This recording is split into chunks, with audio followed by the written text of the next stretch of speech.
Selamat datang di channel BH Korslet. Jangan lupa subscribe agar channel ini bisa berkembang ke depannya. Dan jangan lupa tinggalkan jejak Anda di kolom komentar. Terima kasih guys. Bab 569. Bukan salah penjaga karena merasa bersemangat. Hanya saja para penunggang serigala ini memberi mereka perasaan yang terlalu aneh. Sebelumnya, musuh penjaga yang paling umum adalah orang Qiang yang berparkour seperti monyet. Mereka sangat fleksibel dan sulit dibunuh. Kadang-kadang, hujan anak panah pun tidak akan mampu menjangkau dan mengenai orang-orang Qiang dan prajurit yang seperti monyet ini. Namun para penunggang serigala ini berbeda. Mereka begitu bodoh sehingga mereka tidak menghindar atau menghindar. Mereka hanya menyerang langsung ke arah hujan anak panah, berteriak dan menjerit seolah-olah mereka begitu berani.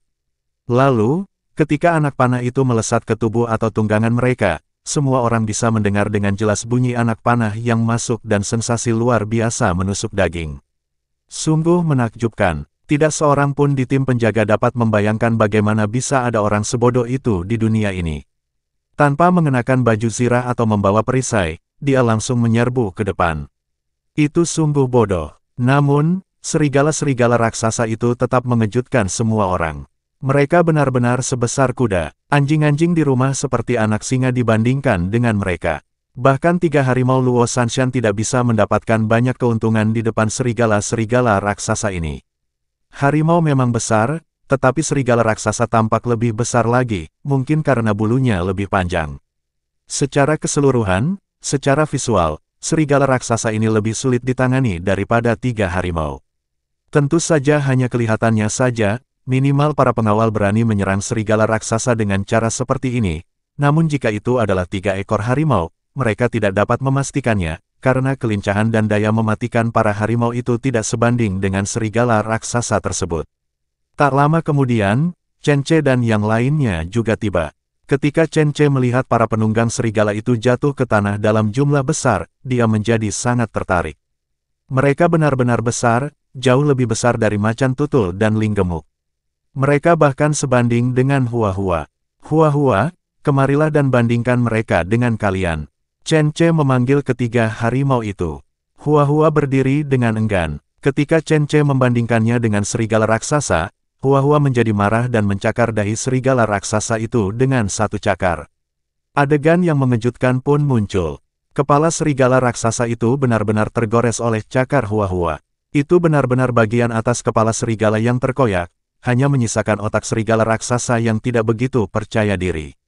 His, semua orang yang tadi membandingkan harimau dengan serigala raksasa tiba-tiba menjadi tenang.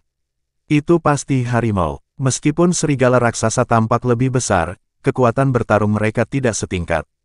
Chen Ce membuat keputusan akhir. Para penjaga juga telah membersihkan medan perang.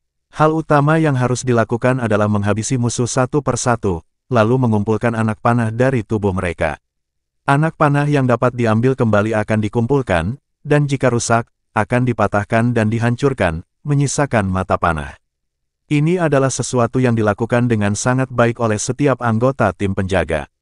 Ketika mereka tidak memiliki pekerjaan, mereka akan merawat anak panah dan busur silang mereka sendiri, melumasinya, mengendurkan tali busur, dan sebagainya.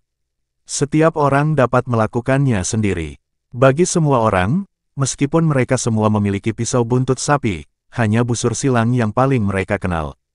Terutama setelah mengalami berbagai pertempuran dengan tentara Qiang dan pertarungan pertama dengan kavaleri serigala, setiap orang memiliki pemahaman yang lebih dalam tentang hal ini. Meskipun rasanya menyenangkan bertarung dengan musuh, bukankah lebih memuaskan jika menghancurkan musuh dan mengambil nyawanya dengan busur dan anak panah? Menyaksikan musuh berjatuhan dalam jumlah besar adalah tujuan utama tim penjaga saat ini. Jika Chu Zengyi tidak menghentikan kudanya di saat-saat terakhir dan membiarkan semua orang berbaris dan menyerang dengan busur silang, maka setelah pertempuran ini, Chu Zengyi pasti akan segera diberhentikan dan diselidiki. Ini sudah dianggap sebagai kelalaian tugas. Tidak peduli seberapa marahnya seseorang, seseorang tidak boleh membiarkan siapapun bercanda tentang kehidupan saudara-saudaranya. Ini adalah aturan besi yang ditetapkan Chen Ce untuk pasukan keluarga Chen. Chen Ce menemukan serigala terbesar, lalu ia mengambil palu dan memasukkan pisau ke mulut serigala itu, mencoba untuk memukul taringnya. Jika saatnya tiba, aku akan mengambilnya kembali dan membiarkan Xiaole memakainya. Wah, gigi ini akan seperti pisau gigi kecil di tangan Xiaole, kan?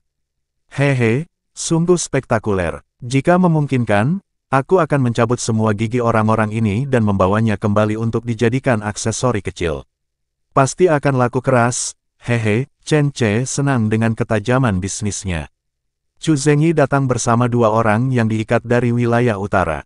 Serigala mereka jelas telah dibunuh, jika tidak, mustahil untuk menangkap mereka. Serigala-serigala dari utara tumbuh bersama mereka dan mereka tidak pernah dipisahkan satu sama lain. Sekarang setelah mereka ditangkap, hanya ada satu kemungkinan, yaitu, serigala-serigala mereka telah punah. Kedua orang itu saling mengumpat, menggunakan beberapa dialek Zhou Agung dan beberapa dialek utara. Mungkin karena Chu Zengyi tidak bisa mengerti dialek utara, jadi mereka sengaja beralih ke dialek Zhou Agung yang setengah familiar untuk membuat Chu Zengyi semakin kesal. Namun, Chu Zengyi berwajah muram dan mengabaikan hinaan mereka. Dia melemparkan mereka ke tanah di depan Chen Ce yang sedang memukul taring serigala. Setelah melihat tindakan Chen Ce, kedua orang dari wilayah utara itu pun pingsan dan bergegas maju untuk melawan Chen Ce. Setelah terjepit, mereka berlutut di tanah, berceloteh dan bersujud kepada Chen Ce.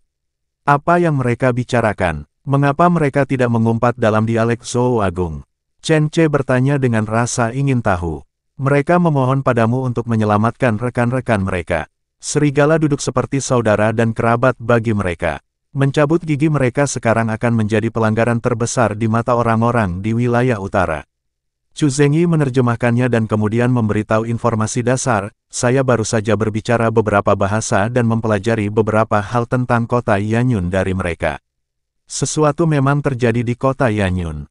Setelah Pangeran Ji dipancing keluar, beberapa letnannya keluar untuk menyelamatkannya satu demi satu, tetapi mereka menderita banyak korban. Hanya 2 dari 5 jenderal tentara Harimau Darah yang masih berada di kota Yanyun. Chu Zengyi belum selesai berbicara. Di antara 2 jenderal yang tersisa, satu adalah milik saudara perempuannya. Ini berarti bahwa saudara perempuannya masih aman sejauh ini, setidaknya hidupnya tidak dalam bahaya. Namun, hal ini tidak membuat Chu Zengyi merasa tenang, karena dari anak-anak serigala ini, ia mengetahui bahwa seorang pria dari perbatasan utara sebenarnya berencana untuk memusnahkan semua orang dari Zhou Agung di sekitar kota Yanyun. Tujuannya adalah untuk menciptakan zona mati dan menjebak semua orang di kota Yanyun di dalamnya. Jika kota Yanyun ingin menjalin kontak dengan Zhou Agung, biasanya ada 3 cara yang dilakukan.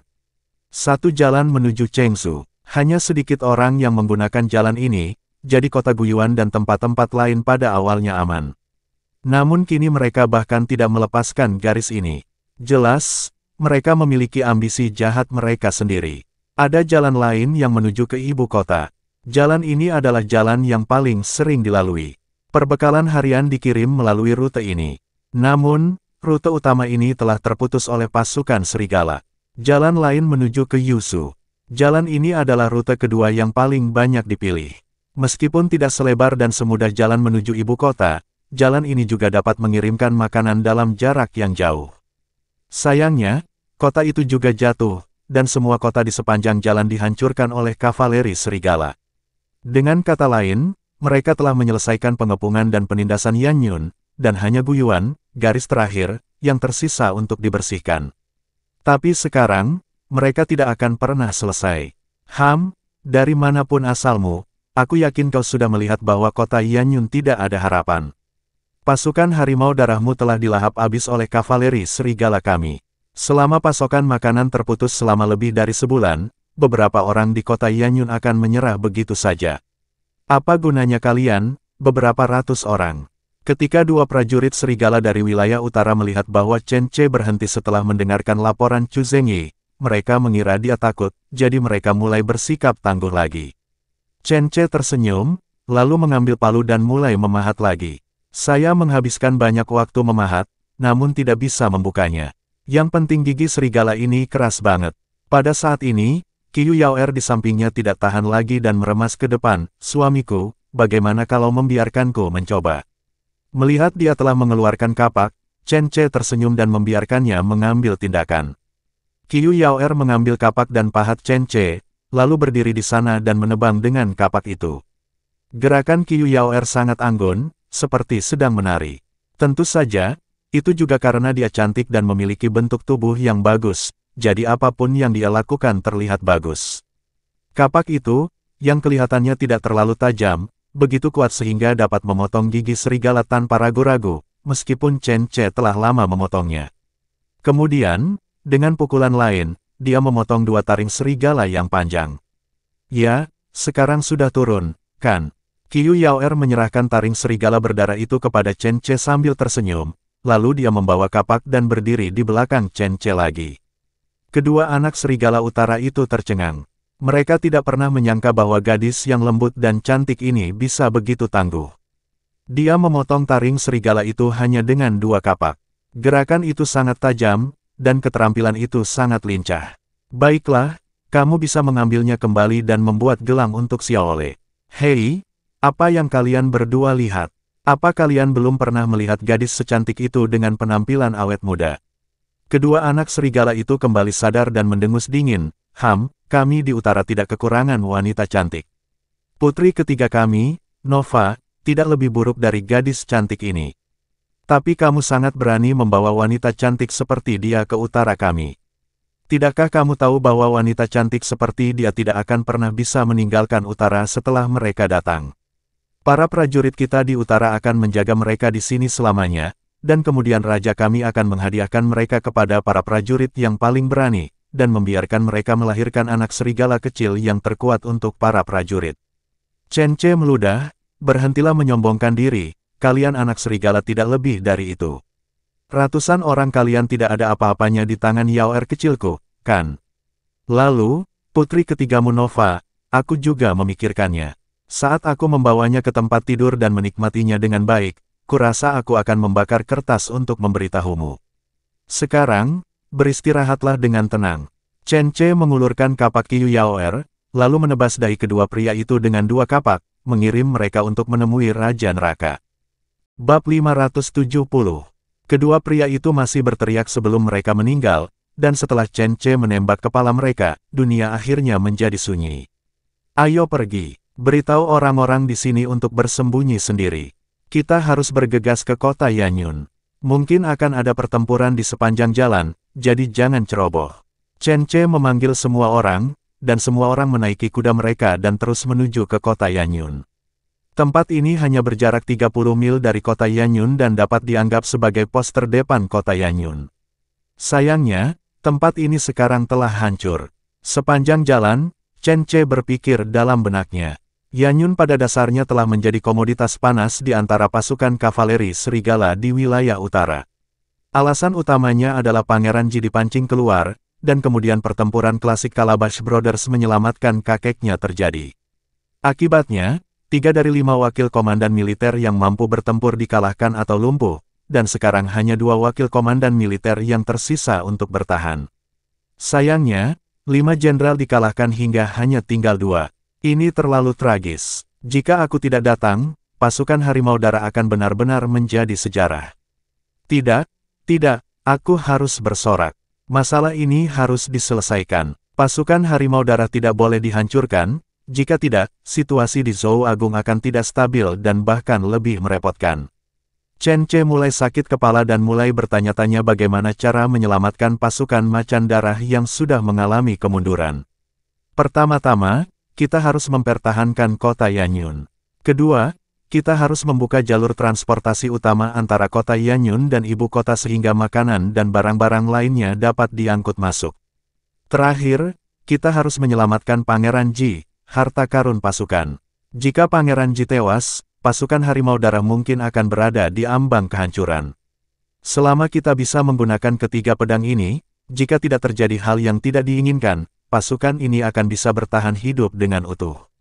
Langkah paling sederhana dari ketiga langkah ini tentu saja adalah mempertahankan kota Yanyun dan bertempur dalam pertempuran pertahanan kota. Itulah spesialisasi pasukan keluarga Chen. Meskipun bukan jenis pertahanan pangkalan seperti desa Chenjia, pasukan keluarga Chen memiliki cukup banyak busur dan anak panah serta tidak takut dengan serangan musuh. Pokoknya, selama ada tembok kota untuk menghalanginya, pasukan keluarga Chen akan mampu mengerahkan efektivitas tempur yang cukup. 30 mil berlalu dengan cepat dan kota Yanyun muncul di hadapan Chen Ce. Daripada menyebutnya kota, akan lebih tepat jika dikatakan bahwa ini hanyalah benteng tanah. Benteng ini cukup besar, tetapi telah dikepung oleh pasukan kavaleri serigala. Ketika Chen Ce dan rekan-rekannya datang, pasukan kavaleri serigala segera menerkam mereka dengan ganas. Kavaleri serigala mengira mereka hanyalah orang-orang yang tertinggal atau sisa-sisa pasukan harimau darah yang tersebar di luar, jadi mereka sama sekali tidak menganggapnya serius. 100 atau 200 kavaleri serigala dengan cepat menyusup dalam bentuk pisau tajam. Tidak seperti kuda yang mengeluarkan suara tapak kaki yang keras saat berlari, suara yang dihasilkan oleh pasukan kavaleri serigala ini saat berlari jauh lebih pelan. Jika Anda tidak memperhatikan mereka berlari, Anda bahkan tidak akan menyadari bahwa pasukan pengintai yang terdiri dari lebih dari 200 orang sedang mendekat dengan cepat. Serigala-serigala raksasa itu berlari tanpa bersuara, sementara orang-orang dari utara bertelanjang dada, mengayunkan pedang tajam mereka, dan memamerkan bekas luka mereka. Harus dikatakan bahwa bekas luka adalah lencana militer terbaik bagi para pria. Para prajurit kavaleri serigala ini berpikir demikian. Mereka bahkan berpikir bahwa mereka dapat menggunakan bekas luka tersebut untuk menakut-nakuti kavaleri lawan. Mereka berhasil. Pasukan kavaleri di sisi berlawanan berhenti dan tidak berani bergerak maju. Pasukan kavaleri serigala bergegas mendekat, melolong, mencoba mengambil kepala pasukan kavaleri ini secepat mungkin. Namun, mereka gagal. Ketika mereka masih berjarak 30 atau 40 meter, mereka mulai melakukan salto serempak. Serigala-serigala yang awalnya berlari dengan tertib, tiba-tiba jatuh dan berguling, dan orang-orang di atasnya juga terlempar. Itu seperti pertunjukan akrobat. Pemandangan itu sangat spektakuler. Di kota Yanyun, di dalam menara pengawas di samping, sosok-sosok berjalan maju mundur. Pasukan harimau darah terus membawa berbagai jenis minyak tanah, anak panah, batu, dan bahkan gumpalan tanah untuk dijadikan senjata. Seorang jenderal wanita, mengenakan seragam tentara harimau darah biasa yang sama sekali tidak bisa menyembunyikan sikap heroiknya, berdiri di pintu observasi. Tiba-tiba, dia mengeluarkan suara, pelan. Jelas, dia melihat pergerakan di kejauhan, tetapi terlalu jauh, jadi dia tidak bisa melihat dengan jelas apa yang sedang terjadi. Tetapi yang pasti sesuatu pasti telah terjadi di sana, kalau tidak, tidak akan begitu banyak debu, dan Anda bahkan dapat mendengar seseorang berteriak. Tubuh jenderal wanita itu tidak ringkih, tetapi agak montok. Tingginya lebih dari 1,5 meter, tetapi wajahnya sangat mungil dan halus. Wajah cantik itu tidak cocok dengan tubuhnya yang montok. Wajah itu seharusnya muncul di tubuh seorang wanita muda yang cantik dengan tubuh ramping dan gerakan yang anggun. Akan tetapi, penampakan wajah mungil yang lembut itu berhadapan dengan tubuh kekar sang jenderal wanita, ternyata kurang meyakinkan. Barangkali karena alasan inilah jenderal wanita biasanya mempunyai wajah yang tegas, yang membuat orang merasa kagum saat melihat wajahnya yang tegas. Yang tidak diketahuinya adalah bahwa keagungan yang sengaja dibuat kuat ini, dipadukan dengan wajahnya yang lembut dan cantik, malah akan menjadi lebih mematikan. Akan tetapi, tak seorang pun di pasukan macan darah di tempat kejadian berani tidak menghormatinya, karena jenderal wanita ini adalah atasan mereka. Dia pernah menaklukkan prajurit-prajurit ini dengan kekuatannya sendiri. Berkali-kali dia membawa prajurit-prajurit ini keluar dari situasi putus asa. Dia telah berkali-kali berada jauh di belakang garis musuh dan menarik orang-orang seperti dia kembali dari ambang kematian. Singkatnya, dia adalah seorang jenderal wanita yang heroik. Dia telah naik pangkat selangkah demi selangkah dari bawah hingga ke jabatannya saat ini. Di antara 5 jenderal, dia sekarang menempati satu kursi. Ini adalah fenomena unik dalam sejarah pasukan harimau darah. Seorang wanita menjadi jenderal dan meyakinkan semua orang, bahkan Pangeran Ji mengakuinya sebagai putri baptisnya. Dia memiliki pesona pribadi yang membuat semua prajurit rela berkorban untuknya. Dia adalah bunga dari seluruh pasukan harimau darah dan jiwa militer terkuat dari pasukan harimau darah setelah Pangeran Ji. Sekarang, Pangeran Ji tidak ada di sini, dan hanya 2 dari 5 jenderal tentara harimau darah yang tersisa. Alasan mengapa tentara harimau darah tidak jatuh ke dalam kekacauan adalah karena kehadirannya. Dia memaksa seluruh tentara harimau darah untuk tenang dan memberitahu semua orang bahwa dia ada di sini dan tidak perlu panik. Hanya saja ekspresi terkejut yang baru saja dia buat membuat kedua letnannya Ling Fei dan Ye Zhan mengangkat kepala mereka secara bersamaan. Ling Fei bertanya dengan heran, "Jenderal, Ada apa?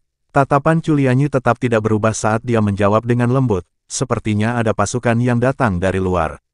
Jumlah mereka tidak banyak dan saat ini sedang bertarung dengan para penunggang serigala di sini. Sepertinya mereka telah mendapatkan beberapa keuntungan.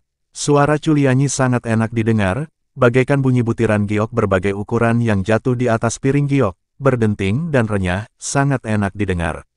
Tetapi Ling Fei dan Ye Zhan tidak punya waktu untuk menghargai suara indah itu. Hah, Ling Fei dan Ye Zhan mengangkat kepala mereka, lalu melihat keluar seperti Culianyi. Jarak pandang mereka sangat terbatas, sehingga mereka tidak dapat melihat dengan jelas pasukan macam apa yang ada di sana. Akan tetapi, sosok para penunggang serigala yang berguling-guling membuat mereka bingung. Sebab dari sudut pandang mereka melihat para penunggang serigala terbang ke atas, dan pemandangan ini sangat asing bagi mereka. Karena bagi mereka, para penunggang serigala itu selalu sangat kuat, jadi bagaimana mereka bisa menyerah. Namun, tak lama kemudian mereka melihat dengan jelas apa yang terjadi, karena pasukan yang menyerbu mereka menginjak-injak mayat para penunggang serigala. Semakin banyak penunggang serigala menyerbu, tetapi mereka tidak dapat mendekat atau mereka akan ditembak. Pemanah, ini tidak bagus. Para pemanah ini dapat memainkan peran yang lebih baik saat mereka berada di tembok kota. Dari unit mana mereka berasal? Seseorang, sampaikan perintahku. Buka gerbang barat dan sambut unit saudara ini. Ye Zhan bertanya dengan ragu-ragu, Jenderal, apakah terlalu berisiko untuk membuka gerbang barat dalam situasi ini? Bagaimana jika para penunggang serigala menyerbu masuk? Konsekuensinya akan sangat buruk. Selain itu, unit ini belum mengungkapkan identitasnya. Bagaimana jika itu bukan unit saudara kita? Mata indah Culianyi menyapu tubuh Ting Zhan, lalu dia berbicara dengan suara tegas dan tegas, tidak peduli siapa mereka, selama mereka membantu kita membunuh para penunggang serigala, mereka adalah pasukan saudara kita. Buka gerbang barat dan kirim pasukan untuk menyambut mereka. Setelah berkata demikian, dia mengenakan tudung jenderalnya. Culianyi bukanlah orang yang mencolok, tetapi dia mengenakan baju zirah jenderal yang sangat mencolok. Tujuan melakukan ini tentu saja bukan untuk mencolok, tetapi untuk mengurangi tekanan pada saudara-saudara lainnya dan membiarkan musuh membunuhnya sebanyak mungkin. Ye Zhan dan Ling Fei mendengar bahwa keputusan jenderal mereka tidak dapat dipertanyakan, jadi mereka tersenyum pahit dan mengikuti pada saat yang sama, mengenakan baju besi dan topeng jenderal yang sama. Tujuan melakukan ini tentu saja untuk berbagi tekanan dengan Culianyi dan mempersulit musuh untuk mengetahui siapa jenderal yang sebenarnya. Gerbang barat mulai ditarik perlahan, dan para penunggang serigala di luar kota bergegas maju seperti orang gila. Beberapa pemanah di tembok kota dengan cepat mulai merespons dan menembak para penunggang serigala terdepan satu persatu. Culianyi berhasil meninggalkan kota dan, dengan beberapa ratus prajurit kavaleri, menyerang Chen Ce dan anak buahnya. Saat ini, jarak antara kedua belah pihak kurang dari 200 meter. Dari kejauhan, Chen Ce melihat sosok yang cantik di punggung kuda, tidak ramping tetapi proporsional dan menggairahkan. Chen Ce sekilas mengenali bahwa ini pasti seorang wanita, dan bentuk tubuhnya sangat menakjubkan. Dia bukan wanita cantik langsing seperti Qiu Yaoer, tetapi wanita cantik montok yang ukurannya lebih besar. Itulah sosok yang sedikit montok dan legendaris. Di antara semua wanita yang dimiliki Chen Ce, yang kurang darinya adalah wanita montok seperti ini. Jadi ketika melihatnya, Chen Ce merasa pandangannya benar-benar tertarik. Jenderal wanita ini seperti memiliki magnet. Hanya dengan sekali pandang, Chen Ce sangat terpesona. Selanjutnya, jenderal wanita itu memberi pelajaran kepada Chen Ce melalui tindakannya. Dia memberitahu Chen Ce bahwa sosok wanita tidak hanya cantik, tetapi juga sangat garang. Saya melihat wanita itu sedang memegang Zhou Modao yang sangat mendominasi. Para penjaga di belakangnya juga menggunakan Da Zhou Modao. Jumlah mereka tidak banyak, hanya kurang dari 20 orang, tetapi kekuatan mereka luar biasa. Senjata apakah Zhou Modao Agung itu? Ini adalah senjata mengerikan dengan bilah sepanjang 1,6 meter dan gagang sepanjang 3 meter. Pedangnya lurus, berat dan kuat. Bagaimanapun, ketika Chen Ce melihat jenderal perempuan ini menebas seorang prajurit serigala yang melompat untuk menangkapnya dengan satu pedang, memotong dia dan prajurit serigala itu menjadi dua, Chen Ce sangat terkejut. Bab 571. Awalnya, Chen Ce mengira Zhao Junlin akan menjadi wanita cantik terakhir dalam hidupnya yang akan membuat jantungnya berdebar kencang. Namun siapa sangka di perbatasan utara yang tandus ini, akan muncul seorang wanita ganas yang memegang pedang iblis seberat puluhan kilogram, yang dapat langsung membelah pasukan serigala menjadi dua. Pedang yang diayunkannya tidak hanya membelah pasukan serigala menjadi dua, tetapi juga menghidupkan kembali hati Chen Ce yang diam. Chen Ce langsung termotivasi. Dia harus mendapatkannya. Dia harus mendapatkannya. Saudara-saudara, tunjukkan keahlian kalian dan bunuh mereka semua. Bunuh semua anak serigala ini dan lindungi jenderal wanita di sisi yang berlawanan.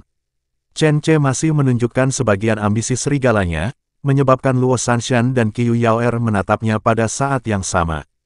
Qiu Yaoer sedikit terkejut, tetapi Luo Sanshan langsung bersemangat. Dia tahu bahwa suaminya tidak akan memakan hidangan daging biasa itu. Si cantik yang bisa menarik perhatian Chen Ce pastilah kecantikan kelas 1.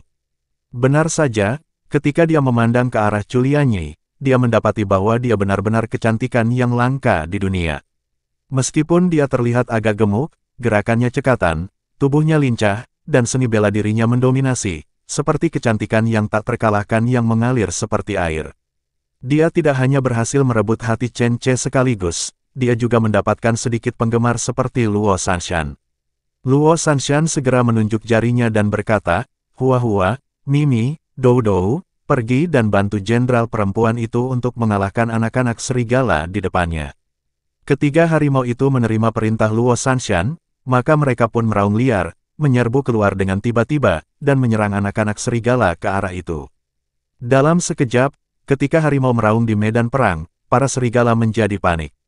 Meskipun mereka memiliki bentuk tubuh yang tidak kalah dengan harimau dan jumlahnya banyak, ketika mereka mendengar teriakan Raja Binatang Buas, tekanan mental membuat mereka menjadi takut. Saat ketiga harimau itu bergabung dalam pertempuran, medan perang yang telah dibagi oleh Chulianyi menjadi semakin berat sebelah. Setiap kali harimau ini meloncat, mereka dapat menggores tengkorak musuh atau tenggorokan serigala raksasa dengan ayunan cakarnya, dan saat mereka membuka mulut, mereka dapat melahap anak serigala satu persatu. Penunggang serigala sebesar itu bahkan tidak memiliki kesempatan untuk melawan. Walaupun ukurannya hampir sama, jarak antara ketiga harimau dan kawanan serigala itu masih terlihat jelas dan menakutkan. Harimau di antara serigala hanyalah sebuah ungkapan di masa lalu. Namun kini, Luo Sanshan telah mewujudkannya. Hah, Chulianyi sangat terkejut saat melihat tiga harimau itu datang ke arahnya. Jelas bahwa ketiga harimau ini dibawa oleh pasukan sahabat. Apakah di antara orang-orang ini ada seorang ahli yang bisa mengendalikan binatang buas? Jarang sekali, Chulianyi menghela nafas, lalu bersiap untuk melanjutkan membunuh musuh. Namun kemudian, dia mendengar suara yang familiar. "Adik, adik, ini aku, kakakmu. Aku di sini untuk membantumu," seru Chu Zengyi dengan penuh semangat, lalu dengan cepat memimpin para pengintai untuk membunuh pasukan kavaleri serigala yang menyerang dari segala arah, dan dengan cepat mendekati Chulianyi. "Kakak," Chulianyi sangat gembira. Meskipun dia tahu bahwa pasukan ini ada di sini untuk membantunya, dia tidak menyangka bahwa orang yang datang adalah Chu Zengyi, yang telah dipindah tugaskan oleh Jiang Mingjia dengan alasan sejak lama. Dia secara alami mengira bahwa orang-orang ini adalah bawahan kakaknya, karena kakaknya Chu Zengyi juga seorang jenderal yang berbakat.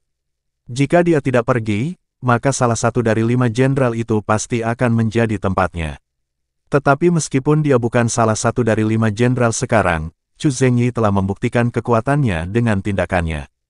Chulianyi melihat dia dan anak buahnya menggunakan rantai panah yang sangat cepat untuk membunuh para penunggang serigala yang ganas itu, dan mereka pun jatuh ke tanah. Kecepatan membunuh musuh sangat cepat, bahkan sampai-sampai para penunggang serigala itu ketakutan. Di antara kerumunan di belakang, ada seekor gajah raksasa yang sangat mencolok. Di atas gajah itu duduk seorang gadis yang sangat cantik. Dalam keadaan tergesa-gesa, Chulianyi merasa bahwa gadis itu tampak samar-samar familiar. Gajah raksasa yang ditumpangi gadis itu sama sekali tidak takut. Meskipun serigala-serigala raksasa itu juga sangat besar, gajah jantan itu hanya akan memukul mereka dengan hidungnya. Jika mereka tidak patuh, ia akan menggunakan 2 gadingnya yang panjang untuk menanduk mereka. Tidak ada serigala raksasa yang dapat menahan pukulan biasa dari gajah jantan itu, yang benar-benar dapat menembus usus dan perut mereka. Beberapa serigala raksasa yang sangat lincah mendekati gajah raksasa dan mulai menyerang perut mereka. Setiap kali ini terjadi, gajah raksasa akan mengangkat kaki mereka dan menginjak-injak serigala raksasa dan pasukan berkuda mereka hingga menjadi bubur. Sejauh ini, tidak ada makhluk yang mampu menahan langkah acak dari seekor gajah raksasa. Bahkan badak bertanduk tembaga di rumah Chen Ce pun sama. Jika diinjak oleh seekor gajah raksasa, ia akan mengutuk ibunya selama 3 hari. Chu Lianyi melirik sekilas ke arah tim dan merasa bahwa mereka terlalu kuat. Dia juga melihat Qiu Yaoer di belakang Chen Ce. Wajah cantik gadis itu membuat mata Chu Lianyi berbinar lagi. Namun, dia secara otomatis mengabaikan Chen Ce di depan Qiu Yaoer, karena dibandingkan dengan penampilan Luo Sanshan dan Qiu Yaoer, Chen Ce terlihat jauh lebih biasa. Kedua tim bertemu dengan sukses. Chu Lianyi dan Chu Zengyi bertemu muka. Tidak ada jabat tangan atau pelukan. Chu Lianyi bahkan tidak melepas topengnya. Dia hanya berteriak, "Saudaraku, ikuti aku," dan kemudian bergegas kembali ke gerbang barat dengan tergesa-gesa. Para penunggang serigala itu bagaikan anjing-anjing yang disiksa, hanya cocok untuk menjadi latar belakang bagi saudara-saudarinya. Chu Zengyi benar-benar memiliki saudara perempuan yang cantik. Hebat, saudaraku ini merahasiakannya dariku. Chen Ce mengikutinya sambil tersenyum, menutup mata terhadap krisis di sekitarnya, dan memimpin anak buahnya untuk menyerang dengan gegabah, membunuh pasukan kavaleri serigala ini dan memaksa mereka mundur selangkah demi selangkah. Pasukan kavaleri serigala benar-benar tidak berani maju begitu saja. Mereka terlalu ganas. Tidak seorang pun dari mereka menduga bahwa bahkan jika Chu Lianyi membuka gerbang barat, mereka tidak akan bisa masuk. Akan baik-baik saja jika Chu Lianyi memiliki tim Modao yang kuat.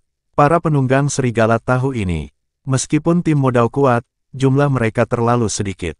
Para penunggang serigala juga punya cara untuk menahan mereka. Apa saja cara itu? Itu sama saja dengan menyerahkan hidup seseorang. Tak peduli seberapa hebat dirimu, Chu Lianyi, dalam menebas, jika aku memberimu 100 prajurit kavaleri serigala dan membiarkanmu menebasnya sendiri, berapa banyak tenaga yang tersisa setelah kau selesai. Namun siapa sangka, sebelum tim Modao kehabisan tenaga, pasukan aneh yang muncul entah dari mana itu malah lebih dahsyat lagi. Mereka tidak hanya memiliki gajah raksasa dan 3 harimau, mereka juga memiliki sekelompok prajurit berkuda dengan keterampilan memanah yang hebat. Mereka bahkan tidak pernah melawan para penunggang serigala dari jarak dekat. Mereka hanya akan menembak sampai mati dari jarak 10 hingga 20 meter. Meskipun mereka agak tidak teratur saat maju, mereka sebenarnya sangat metodis. Mereka jarang melepaskan tembakan yang sama berulang kali dan mereka memiliki tempat tembak sendiri. Mereka yang di sebelah kiri pada dasarnya mengabaikan mereka yang di depan, dan mereka yang di depan pasti tidak akan menembak mereka yang di sebelah kanan. Tembakan berintensitas tinggi inilah yang menyebabkan pasukan kavaleri serigala yang padat itu mati di tanah tanpa menyentuh sosok mereka. Hal ini belum pernah terjadi sebelumnya dalam sejarah pasukan kavaleri serigala. Pada akhirnya, para penunggang serigala ini tidak menemukan cara untuk menahan mereka dan hanya bisa menyaksikan orang-orang ini kembali ke kota Yanyun dari gerbang barat. Saat gerbang tertutup, para penunggang serigala di luar memukul-mukul tinju mereka dengan marah, tetapi saat mereka melihat ke awan, mereka menyadari betapa beruntungnya mereka masih hidup.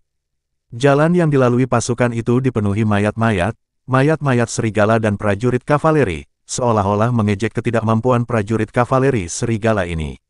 Pada akhirnya, para penunggang serigala ini hanya bisa menyeret rekan-rekannya satu demi satu. Di kota Yanyun, Chu Lianyi akhirnya melepas topengnya. Dia memeluk Chu Zengyi dengan erat, dan kedua kakak beradik itu merasa gembira. Namun di tengah kerumunan, Luo Sanshan dan Qiu Yaoer sama-sama tertegun sejenak. Lalu mereka semua tiba-tiba menyadari bahwa saudara perempuan Chu Zengyi setara dengan kakak perempuan tertua mereka, bukan? Sebenarnya, Qiu Yaoer dan Luo Sanshan sudah mengetahui hal ini sejak lama. Namun, mereka belum pernah melihat Chu Lianyi menggunakan kekerasan. Cara Chu Lianyi menggunakan Modao tadi begitu mengejutkan bagi mereka sehingga mereka sama sekali tidak memikirkan dia adalah kakak perempuan tertua mereka. Mereka semua menoleh ke arah Chen Ce. Mereka bertanya-tanya, apakah suami mereka sepertinya telah melupakan kakak perempuan tertua mereka. Cara dia memandang Chu Lianyi sekarang, dia benar-benar terpesona olehnya. Kedua gadis itu tak kuasa menahan diri untuk menghampirinya dan bertanya, "Suamiku, apakah kakak jenderal itu cantik? Dia sangat cantik. Chen Ce mengepalkan tinjunya. Aku tidak menyangka dia ternyata adalah adik saudaraku, Chu Zhengyi. Hehe, hal-hal baik harus tetap dijaga dalam keluarga. Aku akan meminta dia untuk menjadi makcom belangku untuk adiknya. Kita akan menjadi lebih dekat. Luo Sanshan bertanya sambil tersenyum tipis, suamiku, saat kamu melihat kakak perempuan ini, tidakkah kamu merasa dia tampak familiar? Benarkah? Dia tidak mirip Chu Zhengyi? Untung saja tidak, kalau tidak dia akan terlihat seperti beruang dan tidak akan terlihat bagus. Sosok dan penampilan gadis ini adalah dewi yang sempurna di benakku. Hehe, Yaoer, Sanshan, jangan cemburu. Aku hanya berbicara dari hatiku. Tunggu saja, kalian akan segera punya saudara perempuan baru. Kedua gadis itu saling memandang dan bertanya-tanya bagaimana mungkin mereka bisa cemburu. Awalnya, Qiu Yaoer agak cemburu, tetapi ketika dia melihat bahwa wanita cantik yang disukai suaminya ternyata adalah kakak perempuannya, apa ini? Bagaimana bisa ada ruang untuk kecemburuan di sini? Ternyata kakak tertua adalah istri pertama suaminya. Sepertinya suamiku benar-benar tidak mengingat kakak perempuanku.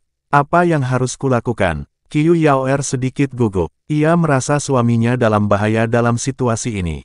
Tidak apa-apa jika suamiku tidak mengingatnya. Pokoknya, kakak perempuanku harus mengingatnya. Lihat, bukankah dia akan datang ke sini sekarang? Setelah Culianyi memeluk kakaknya, dia segera menyadari bahwa kedua wanita cantik itu sedang menatapnya. Culianyi juga merasa kedua wanita cantik itu tampak familiar, tetapi dia tidak dapat mengingat siapa mereka sejenak.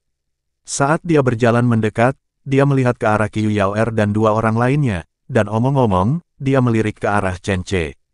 Senyum Culianyi yang awalnya indah membeku di wajahnya dalam sekejap, dan senyumnya tiba-tiba berubah dingin. Bersambung ke bab selanjutnya.